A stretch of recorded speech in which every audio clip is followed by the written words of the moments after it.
השנה באמת הפסטיבל שלנו הוא כבר שנה שלישית והוא כבר מסורת אמיתית. השנה במיוחד, עם השנה המאוד מאוד קשה שיש לעם ישראל, היה לנו חשוב לעשות את הפסטיבל ולהראות שבתוך הרבה חושך שיש מסביב קורה כל כך הרבה אור והילדים יוצרים כל כך הרבה דברים, ואנחנו שמחים וגאים על כל הקהילה שנמצאת פה. תודה שבאתם.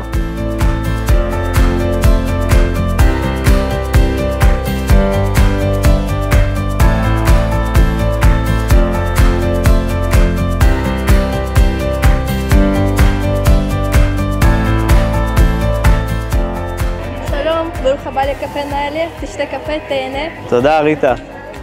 אלוני יצחק זה בית, זה מקום שרואים בו את כל התוצרים היפים, במיוחד בפסטיבל שלנו של היום. כל מי שהגיע לכאן מרגיש חלק מהקהילה ושייך כאן למקום.